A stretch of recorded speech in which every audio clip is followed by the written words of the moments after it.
ನೋಡ್ತಾ ಇದ್ದಾರೆ. ಮಗುವಿನಲ್ಲಿ ಈಗಾಗಲೇ ಅಡಗಿರುವಂತಹ ದೈವತ್ವವನ್ನ ಹೊರಸೆಳೆಯತಕ್ಕಂಥದ್ದೇ ಶಿಕ್ಷಣ. ಅದನ್ನು ಗುರುತಕ್ಕಂಥವರು ನಮ್ಮ ಶಿಕ್ಷಕರು. ಹಾಗಾಗಿ ತಂದೆ ತಾಯಿಗಳು ಮಕ್ಕಳಿಗೆ ಜನ್ಮವನ್ನು ಕೊಟ್ಟರೂ ಸಹ ಸಹಜ ಪ್ರತಿಭೆಗಳನ್ನ, ಸಹಜ ಸಾಮರ್ಥ್ಯಗಳನ್ನ ಶಿಕ್ಷಕರು ಗುರುತಿಸ್ತಾರೆ. ಅವನು ಯಾವ ಕ್ಷೇತ್ರದಲ್ಲಿ ಕಾರ್ಯಕ್ಷಮತೆಯನ್ನು ಹೊಂದಿದ್ದಾನೆ, ಯಾವ ಕ್ರೀಡೆಗಳಲ್ಲಿ, ಯಾವ ಆಲೋಚನಾ ದಿಕ್ಕಿನಲ್ಲಿ ಮಗುವಿನ ಆಲೋಚನಾ ಕ್ರಮ ಇದೆ ಎಂಬುದನ್ನ ಗುರುತಿಸತಕ್ಕಂಥದ್ದು ಶಿಕ್ಷಕರ ಆದ್ಯ ಕರ್ತವ್ಯ.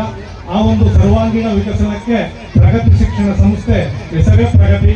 ಹಾಗಾಗಿ ಇರೋದ್ರಲ್ಲಿ ಬಹಳ ಎಲ್ಲರನ್ನ ಬೆಳೆಸಿ ಪೋಷಿಸಿ ಆರೈಸ್ತಾ ಇರ್ತಕ್ಕಂಥ ಮಾನ್ಯ ಕಾಳೇಗೌಡರವರು ನಮ್ಮ ಗುರುಗಳಾಗಿರ್ತಕ್ಕಂಥವರು, ನಿವೃತ್ತ ಪ್ರಾಚಾರ್ಯರು ಹಾಗೂ ಎಲ್ಲ ಪೋಷಕರವರಿಗೆ ತಮ್ಮ ಮಕ್ಕಳ ಅಭಿವ್ಯಕ್ತಿಯನ್ನ, ಕಲಾತ್ಮಕತೆಯನ್ನು ನೋಡ್ಲಿಕ್ಕೆ ಎಲ್ಲ ಬಯಸ್ತಾ ಇದ್ದೀರಾ.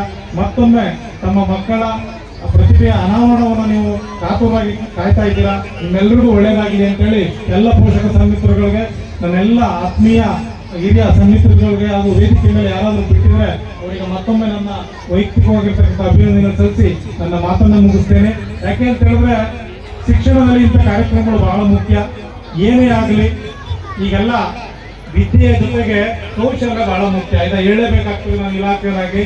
ಯಾಕೆ ಅಂತ ಹೇಳಿದ್ರೆ ಹಿಂದೆ ಪಾಸ್ ಆದ ತಕ್ಷಣ ಕೆಲಸ ಸಿಗ್ತಿತ್ತು, ಈಗ ಪಾಸ್ ಆದ ತಕ್ಷಣ ಕೆಲಸ ಸಿಗಲ್ಲ. ಅವನಲ್ಲಿ ಆ ಸ್ಕಿಲ್ ಇರಬೇಕು. ಹಾಗಾಗಿ ಈಗ ನಮ್ಮ ನರೇಂದ್ರ ಮೋದಿ ಅವರ ಒಂದು ಏನು ಆಲೋಚನೆಗಳಿದಾವೆ, ಯಂಗ್ ಇಂಡಿಯಾ, ಫಿಟ್ ಇಂಡಿಯಾ ಮತ್ತೆ skill India, Young India, fit India ಮತ್ತೆ ಸ್ಕಿಲ್ ಇಂಡಿಯಾ. ಹಾಗಾಗಿ ಎಲ್ಲರೂ ಕೌಶಲವಂತರಾದ್ರೆ ಮಾತ್ರ ನಮ್ಮ ಕಾಲ ಮೇಲೆ ನಾವು ನಿಂತ್ಕೊಳ್ಳಕ್ಕೆ ಸಾಧ್ಯ ಅಂತ ಹೇಳ್ತಾ, ಶಿಕ್ಷಣ ತನ್ನ ಬದುಕನ್ನು ಕಟ್ಕೊಳ್ಳಿಕ್ಕೆ ಸಾಕಾರ ಆಗ್ಬೇಕು. ಸ್ವಾಭಿಮಾನದಿಂದ ಬದುಕುವಾಗ ಶಿಕ್ಷಣದಿಂದ ನಮಗೆ ಸಂಸ್ಕಾರ ಗೊತ್ತಾಗ ಮಾತ್ರ ನಾವು ಜಗತ್ತಿನಲ್ಲಿ ನಮ್ಮ ಬದುಕನ್ನು ಕಟ್ಕೊಂಡು ನಮ್ಮ ವೈಯಕ್ತಿಕ ಅಭಿವೃದ್ಧಿಯ ಜೊತೆಗೆ ನಾಡಿನ ಅಭಿವೃದ್ಧಿಗೆ ಅಲ್ಪ ಕಾಣಿಕೆಯನ್ನು ನೀಡಲಿಕ್ಕೆ ಸಾಕಾರ ಆಗ್ತದೆ ಅಂತ ಹೇಳಿ ಈ ಒಂದು